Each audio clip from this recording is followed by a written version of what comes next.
네, 이 시간에는 순결한 믿음이라는 제목을 가지고 함께 말씀을 나누도록 하겠습니다.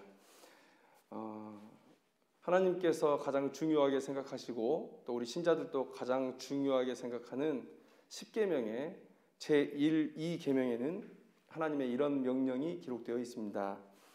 너는 나 외에 다른 신들을 내게 두지 말라. 너를 위하여 새긴 우상을 만들지 말고 또 위로 하늘에 있는 것이나 아래로 땅에 있는 것이나 땅 아래 물속에 있는 것에 어떤 형상도 만들지 말며 그것들을 섬기지 말라. 쉽게 말하면 하나님만 섬기라는 것이죠. 하나님만 섬기라는 말씀입니다.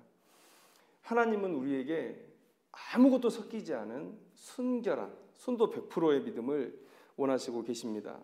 하나님은 그 어떤 것에도 자신을 향한 믿음의 1%도 빼앗기기를 원하지 아니하시고 또 자기의 영광의 1%도 나누어 주기를 원하지 않으신다는 것입니다. 그래서 이사야서 42장 8절의 말씀을 보니까 나는 여호와이니 이는 내 이름이라. 나는 내 영광을 다른 자에게 내 찬송을 우상에게 주지 아니하리라. 이렇게 말씀하고 있습니다. 그래서 하나님은 아브라함에게 갈대아 우르를 떠나 그때 당시에는 사람이 거의 살지 않는, 그래서 이동이 너무 자유스러웠던 가나안 땅으로 오시게 하신 이유는 완전히 새로움 속에서 자신을 향한 믿음으로만, 그 순도 높은 믿음으로만 시작할 수 있도록 인도하시기 위해서 갈대아 우르를 떠나 가나안으로 오게 하신 것입니다. 또 이스라엘 백성들이 애굽에서 나와 가나안에 들어갈 때 모든 우상의 제단을 헐고 그것들을 섬겨오던 모든 민족들을 진멸하라 하신 이유가 무엇입니까? 한 사람이라도 살아남아 있다면 그들이 가졌던 문화 또 종교를 얘기했을 것이고 그런 아주 작은 오점도 이스라엘 백성들에게 올무가 될 수 있기 때문에 그들을 다 진멸하라고 명하신 것입니다. 순결한 믿음만이 진짜 믿음이라는 그런 하나님의 교훈이 여기에 담겨 있는 것이죠. 여러분, 하나님께서 그런 명령을 내리신 이유는 우리가 생각해 볼 때 우리가 하나님을 조금이라도 안다면 당연한 명령이라고 아마 생각하실 것입니다. 어찌 창조주 하나님께서 나무나 금속의 모형, 오늘 본문에는 우상의 모양의 과자까지 등장하고 있습니다. 어떤 그런 존재와 창조주 하나님을 비교할 수 있을까? 그러면 하나님께서 왜 100%의 순결한 믿음을 원하시고 100%의 순결한 영광을 원하시는지를 알 수가 있습니다. 그런데 우리의 삶의 실제적인 또 하나의 이유가 뭐냐면 무언가가 섞인 불순한 신앙은 반드시 순종의 실패를 가져오기 때문에 그렇습니다. 순종의 실패를 가져오기 때문에 그렇습니다. 여러분, 이 얼마나 두려운 경고입니까? 오늘 본문에 그 실패의 이야기가 기록이 되어 있습니다. 오늘 우리가 읽었던 이 예레미야서 본문은 남유다가 멸망한 후에 급변하는 정세 속에서 정말 어디로 가야 할지 알지 못하고 갈팡질팡하는 남유다의 남은 백성들의 모습이 나타나고 있습니다. 남유다가 완전히 멸망을 했어요. 그리고 바벨론이 떠나면서 그 땅에 총독을 세워두고 떠났습니다. 그다랴라고 하는 총독을 세워두었고 그다랴를 통해서 이제 가나안 땅에 이스라엘을 다스리게 된 것이죠. 그런데 이 그다랴가 이제 그 전후 상황을 잘 정비를 해서 어느 정도 그 땅이 안정을 되찾고 있을 때에 느다냐의 아들 이스마엘이라는 사람이 이 남유다로 건너오게 됩니다. 이 사람은 바벨론이 처음 침공했을 때 그 전쟁을 피해서 암몬이라는 나라로 도망갔던 사람인데 그가 다시 돌아와요. 그런데 성경에는 그가 돌아온 이유에 대해서 이렇게 말하고 있습니다. 예레미야서 40장 14절에 보면 암몬의 왕 바알리스에게 유다 총독 그다랴를 죽여라 라는 명령을 받고 돌아왔다고 얘기해요. 그런데 그런 위기를 알아차린 그다랴의 군대 장관 요하난이 총독 그다랴에게 여러 번 경고를 했음에도 불구하고 이 그다랴는 이스마엘을 믿습니다. 그리고 결국 죽임을 당하죠. 그리고 이 이스마엘은 암몬의 땅으로 도망가 버렸어요. 이제 문제는 남아있는 사람들이죠. 바벨론 왕이 세운 총독을 죽여버렸다는 거예요. 그것도 자기 민족이. 그러면 그 진노를 어떻게 감당할 것인가? 아마 바벨론의 왕은 자신의 군대를 보내서 이 남유다에게 그 총독을 죽인 책임을 물으려 할 것입니다. 그러면 그들 모두가 죽게 될 것이다 라는 두려움 가운데 사로잡혀 있었던 것이죠. 그래서 그들은 당대에 가장 유명했던 선지자 예레미야를 찾아와서 자신들이 어떻게 해야 될 것인지에 대해서 묻습니다. 여러분, 예레미야가 그 전까지는 바벨론에 의해서 남유다가 멸망하기 전까지는 꽤 천대를 받았죠. 그런데 바벨론이 진짜 남유다를 멸망시키고 난 이후에는 다른 모든 거짓 선지자들의 예언은 다 폐하여졌고 오직 예레미야 선지자의 예언이 성취됐다는 그런 백성들의 칭송을 받고 있을 때였습니다. 그러니까 이 요한안의 무리들, 남아있는 남유다의 백성들도 이 예레미야를 찾아온 것이 당연하죠. 그리고 이 예레미야는 남유다 백성들을 위한 선지자로 보내심을 받았기 때문에 그들의 그런 요청에 응답해줄 의무가 있습니다. 그래서 기다려라. 그리고 예레미야가 하나님께 기도를 하는 중에 10일 후에 하나님의 응답을 받습니다. 그런데 여러분, 하나님께서 바벨론에 의해서 남유다가 멸망을 당할 때 이 남유다 백성들에게 지속적으로 계속 예레미야를 통해서 주셨던 메시지가 있습니다. 그 메시지는 뭐냐면 너희들의 죄악, 너희들의 우상 숭배로 인해서 이러한 패망이 나타났고 그럼 너희들은 바벨론의 통치를 인정하고 그 땅에 가서 살 것을 준비하라는 거예요. 그러면 하나님께서 너희들을 회복시키실 것이다. 하나님의 때에 70년 후가 되겠죠. 하나님의 때에 너희들을 회복시키실 것이다. 10일 후에 요한안의 요청을 받고 하나님께 기도하면서 다시 하나님의 말씀을 들은 예레미야의 이 말씀도 다르지 않았어요. 바벨론의 군대가 와도 너희들은 이 땅에 살면 살 것이다. 죽지 않을 것이다. 그러니까 동요하지 말고 이 땅에 머물러 있으라는 거예요. 그리고 덧붙여서 말씀하십니다. 아마 하나님께서 그들의 마음을 알고 계셨기 때문에 덧붙이신 것 같아요. 애굽에 내려가지 마라. 이렇게 이 기도의 응답을 요한안의 무리들, 남은 유다의 백성들에게 전해줬다는 거예요. 여러분, 너무 선명하지 않습니까? 또 너무 순종하기 쉬운 말씀 아닙니까? 그냥 그 자리에 있으면 돼요. 그냥 그 자리에 머물러 있으면 돼요. 움직이지 않아도 됩니다. 예레미야는 너무 순종하기 쉬운 하나님의 뜻을 그들에게 전했는데 그들의 태도가 갑자기 급변해요. 그 전까지는 하나님의 선지자로서 예레미야를 대접하다가 예레미야가 이런 예언을 하자마자 갑자기 돌변해서 예레미야서 43장 2절 이하를 보면 이 사람들이 예레미야에 얘기합니다. 당신이 거짓말을 한다. 우리를 바벨론에 넘겨주어 죽게 하려고 당신이 지금 이런 말을 하는 것이다 라고 얘기하는 거예요. 그리고 하나님의 뜻을 거역하고 남유다 백성들이 다바네스, 애굽의 다바네스로 내려가 버리죠. 여러분, 이스라엘이 이 남유다의 남은 백성들이 이 하나님의 뜻에 순종하기 어려웠던 원인이 어디에 있을까? 이유가 어디에 있을까? 한번 생각해 봤습니다. 여러분, 예레미야가 지속적으로 전했던 친바벨론적인 메시지 때문이었는가? 친바벨론적인 예언 때문이었는가? 여러분, 남유다가 멸망하기 전에 예레미야는 계속해서 바벨론의 통치에 복종하라, 바벨론의 지배를 받아들이라 라는 예언을 계속했다는 거예요. 물론 그 의도는 바벨론을 하나님께서 남유다의 징계의 작대기로 쓰시고 계시기 때문에 하나님의 뜻에 순종하라는 메시지였지만 하나님의 뜻을 잘 모르는 일반 백성들이 생각할 때 예레미야는 친바벨론이구나 라고 생각했을 거예요. 그때 당시에 두 강대국이 북쪽과 남쪽에 있습니다. 바벨론과 애굽이 있어요. 그러니까 이 남유다의 내정에는 친바벨론파도 있었을 것이고 친애굽파도 있었을 것입니다. 그런데 예레미야는 친바벨론파구나. 계속해서 그런 예언을 해왔으니까요. 그런데 아니나 다를까 우리가 하나님의 뜻을 물어달라고 요청을 했더니 어김없이 또 친바벨론적인 예언을 가지고 나오는구나. 혹시 이 예레미야가 우리를 바벨론에게 넘겨서 공을 세워볼 요량 아니냐, 이런 의심을 사기에 충분했을 것입니다. 아마 예레미야에게 처음 왔을 때 이 요한안의 무리들도 그런 색안경을 끼고 예레미야를 대하지 않았을까 싶어요. 예레미야가 어떻게 예언하는지 봅시다. 그리고 예레미야가 예언했을 때 바벨론의 통치에 복종하라는 똑같은 얘기를 들었을 때 그들이 예상이나 했던 것처럼 이렇게 급변하게 되는 것이죠. 분명히 오해죠. 요한안의 무리의 오해인데 그 오해가 일어나서 하나님의 말씀에 순종하지 못하게 한 이유, 이 이유는 예레미야의 예언보다 훨씬 그 이전으로 돌아가야 됩니다. 예레미야의 친바벨론적인 예언 때문이었다라고 말할 수 없는 그런 이유를 그들 입으로 스스로 얘기를 해요.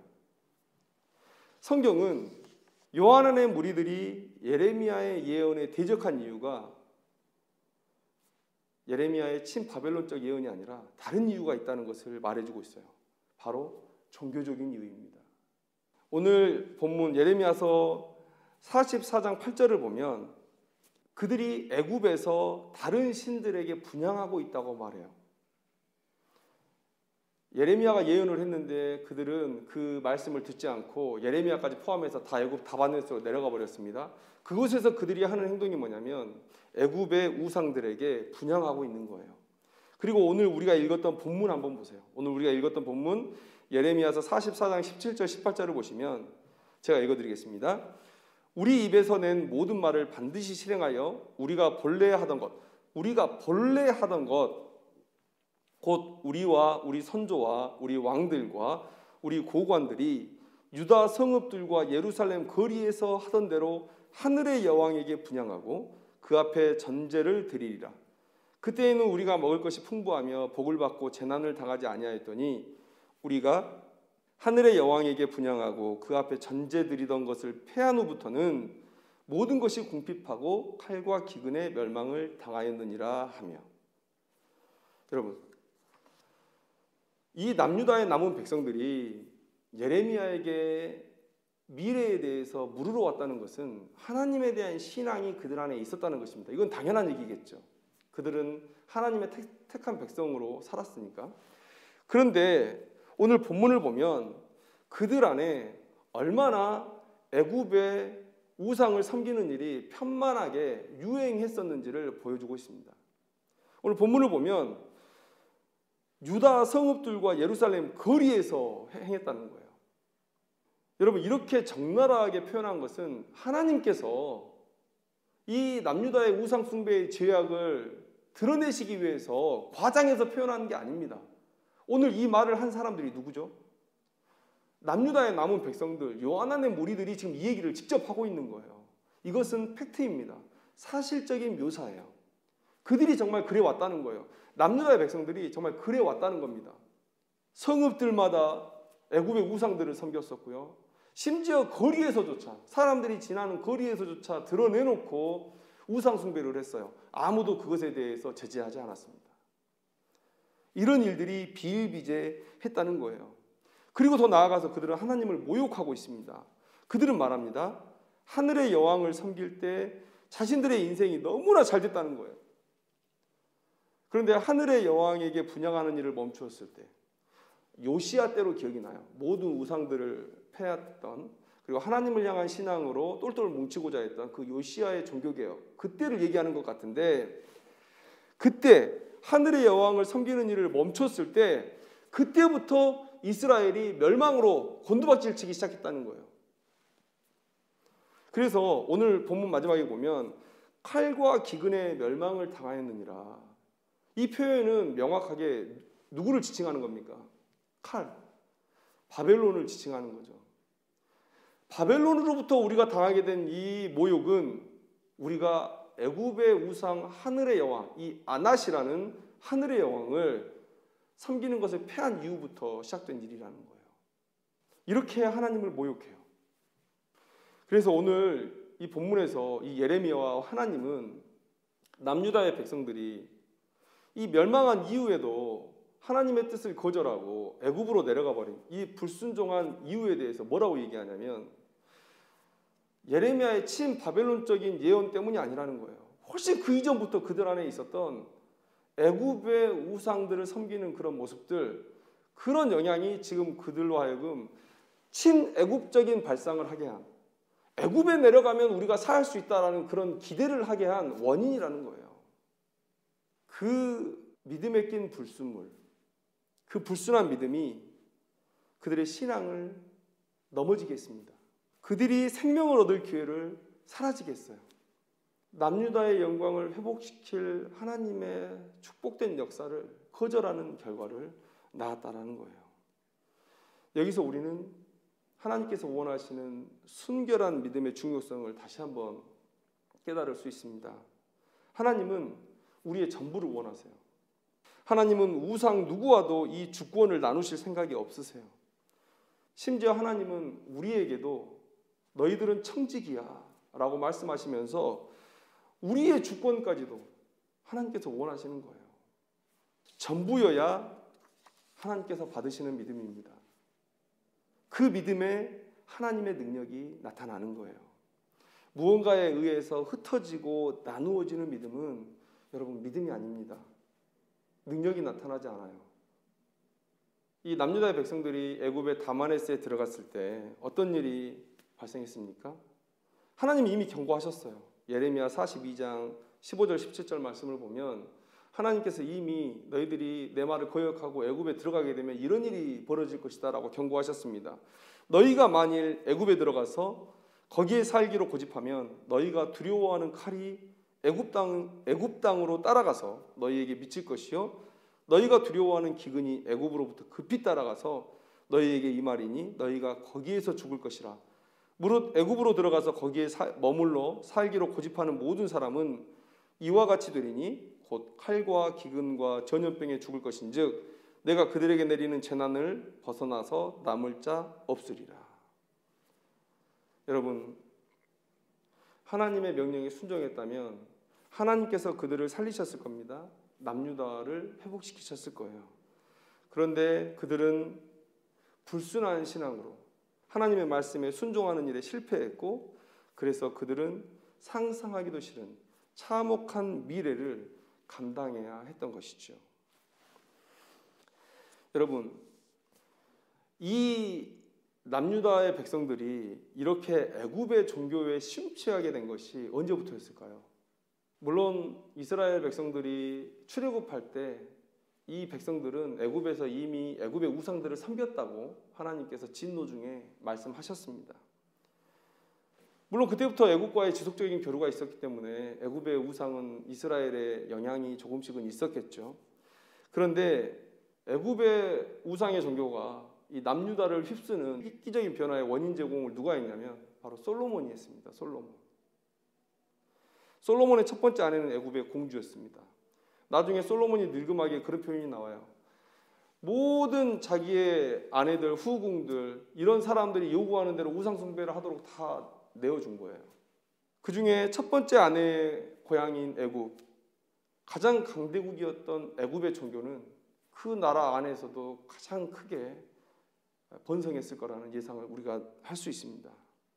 그렇다면 오늘 본문 17절에 보면 이렇게 얘기하죠. 하늘의 여왕에게 분향하고 그 앞에 전제드리던 것을 패하기 전에는 우리가 너무 먹을 것이 풍부하고 복을 받고 살았다. 재난을 당하지 않았다. 여러분, 이때가 언제일까요? 하늘의 여왕에게 분향해서 복을 받았던 그때는 언제를 얘기하는 거예요? 바로 솔로몬의 때를 얘기하는 겁니다. 이렇게 달라요. 하나님의 생각과 인간의 생각이 이렇게 달라요. 하나님이 주신 복이었어요. 그런데 솔로몬이 그 안에 우상 천지를 만들어 놓고 하나님의 역사하심을 왜곡해버린 거예요. 백성들은 뭐라고 얘기합니까? 우리가 저 강대국 애굽의 신을 가져다 놓고 그를 섬겼더니 애굽처럼 우리도 강한 나라가 되지 않았느냐. 그런데 요시아라는 왕이 나타나가지고 이 땅에 하나님을 향한 신앙으로 회복했을 때 우리가 나라가 멸망하는 이 지경에 처하게 되었다. 여기서 우리가 깨달을 수 있는 것은 순결한 믿음을 갖는 일이 정말 쉽지 않다는 거예요. 솔로몬의 지혜를 가지고도 순결한 믿음을 갖는 일이 쉽지 않았습니다. 잠언을 쓴 솔로몬의 지혜임에도 불구하고 그의 마지막이 좋지 못했어요. 또 큰 풍요와 번영이 그들의 상태를 왜곡할 수 있습니다. 방금 말씀드렸던 것처럼요. 또 전통을 따르는 신앙. 솔로몬 때부터 그들의 큰 왕 솔로몬 왕 때부터 이어져 온 신앙이 아니냐. 솔로몬 왕이 인정한 애굽의 신이 아니냐. 그렇게 전통을 따라가다가 그들은 순결한 믿음을 잃어버렸어요. 지혜로도 안 돼요. 큰 풍요와 번영이 나를 오해하게 할 수 있어요. 전통을 따라가는 것으로도 안 돼요.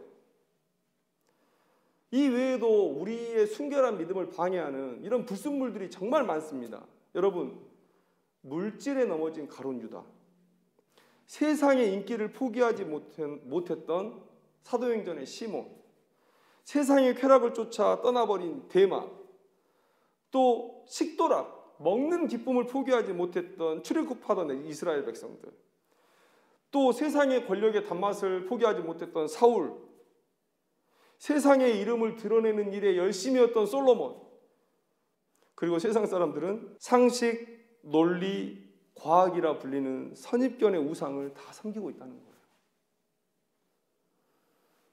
100%여야 하는 믿음인데 이 믿음을 쓸모없게 만드는 그런 불순물들이 이 세상에 너무 많고 우리는 이미 그 불순물들을 가지고 우리의 믿음을 시작하고 있다는 거예요. 언제라도 그 불순물이 우리의 올무가 되어서 결정적인 순간에 우리를 넘어지게 할 수 있다는 거예요. 물질입니까? 세상의 인기입니까? 쾌락, 식도락, 권력? 어느 것 하나에도 조그마한 마음에 관심이 있더라도 사단은 그걸 파고들어서 우리를 넘어지게 할 거예요. 그래서 하나님께서 가나안 땅을 진멸하라는 그런 잔인한 명령, 하나님께서 그러고 싶으셨겠습니까? 하나님께서 그러고 싶으셨겠어요? 아니요. 그러나 그래야 했기 때문에, 우리의 연약함 때문에 하나님께서 그렇게 하신 거예요. 0.0001%의 가능성만 있어도 이 인간의 죄성은 그 구멍을 찾아가더라. 그러니까 하나님께서 그걸 막으려고 하셨던 거예요. 인간의 연약함 때문에 그렇게 하신 겁니다. 하나님의 사랑이에요. 근데 세상 사람들은 왜곡하죠. 하나님이 잔인하다고. 나 그런 하나님이면 안 믿겠다고.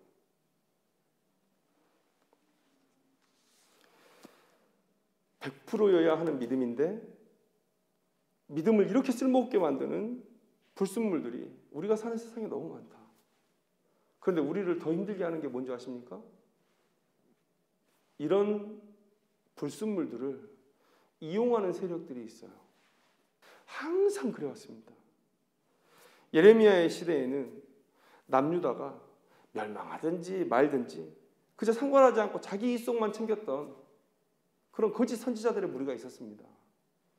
또 그들의 말에 부안해동하고 또 그들의 말에 동조해서 자신의 권력의 기반만 흐트러뜨리지 않으면 된다는 생각을 했던 대제사장들의 무리가 있었습니다.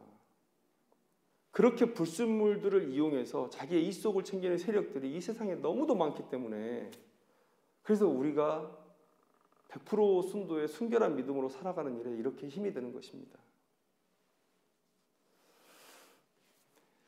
우리 인생은 마치 요한안의 무리들이 애굽의 우상에 대한 신앙을 가지고 있는 것처럼 많은 우상들을 가지고 이 믿음의 여정을 출발한 거예요. 그래서 우리의 믿음 또한 처음 시작한 그 시점에는 순결할 수가 없다. 그러면 우리가 추구하는 삶인 이 성화는 무엇입니까? 성화, 거룩해진다. 하나님께서 원하시는 삶의 모양을 닮아간다. 이 얘기는 무엇입니까? 버리는 거예요. 비우는 거예요. 세상의 것들을 버리고 세상의 것들을 비워요. 불순물들을 깨끗하게 정리합니다. 마치 가나안 땅이 진멸되고 모두 우상의 제단이 회파된 것처럼 내 심령을 깨끗하게 그리고 나서 채우는 거예요. 오직 하나님으로만 내 안을 채우는 거예요. 이게 성화예요. 이게 성령 충만입니다. 하나님으로 내 삶을 가득 채우는 거, 내 심령을 가득 채우는 거. 하나님께서 이걸 원하시는 이유, 제가 뭐라고 말씀드렸습니까? 이 믿음만 우리의 믿음의 경주를 완주할 수 있게 하기 때문에 그래요. 어떤 작은 하나라도 우리가 빌미를 주면 그곳을 파고들어서 결국은 사단의 무리들은 우리를 넘어지게 할 것이기 때문에 그래서 하나님께서 100%를 요구하시는 거예요. 하나님은 존재론적으로도 절대 누구와 영광을 나누거나 누구와 믿음을 나누실 수 있는 분이 아니세요. 하나님만이 유일한 하나님이시고 이 세상 모든 것을 창조하신 분이세요. 어떻게 피조물인 나무 조각하고 어떻게 금속 조각하고 어떻게 밀가루 반죽 덩어리하고 하나님을 같이 비교할 수가 있습니까? 존재론적으로도 하나님은 자신의 영광, 자신의 믿음을 다른 어떤 것과도 나누실 수 없어요. 그러나 실천적으로도 우리가 100%의 믿음이 아니면 안 돼요.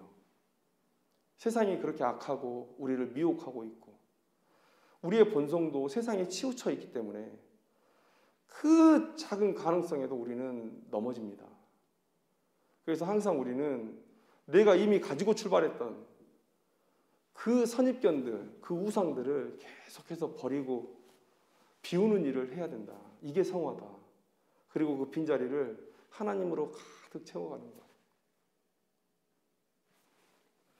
오늘 이 시간 여호수아의 믿음의 고백에 우리가 주의를 좀 기울였으면 좋겠어요.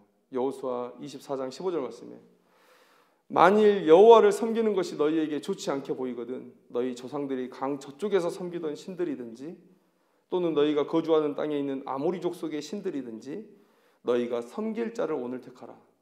오직 나와 내 집은 여호와를 섬기겠노라. 요즘 정말 많이 힘들죠. 그래서 믿음을 잃어버릴 수 있는 그런 가능성이 참 많이 열려있는 때가 아닌가 싶습니다. 그러나 여러분 세상이 어찌 흘러가든지 세상 사람들이 무슨 생각을 하고 살아가고 있든지 여러분 오늘 우리는 이런 고백을 해야 돼요. 너희들은 그러려면 그래라. 오직 나와 내 집은 여호와를 섬기겠노라. 변하지 않는 진리 하나님이 계시다는 거예요. 하나님께서 이 역사를 주관하신다는 거예요. 하나님께서 그 뜻에 순종하는 백성들을 위한 영광된 나라를 준비하고 계시다는 거예요. 이것 하나 믿고 오직 나와 내 집은 여호와를 섬기겠노라라는 믿음으로 전진하는 우리들이 되어야 될 줄로 믿습니다. 오직 순결한 믿음으로 우리에게 주어진 이 삶을 감당하며 하나님께서 예비하신 영광을 누리는 인생들이 다 되기를 주님의 이름으로 축원합니다. 기도하겠습니다.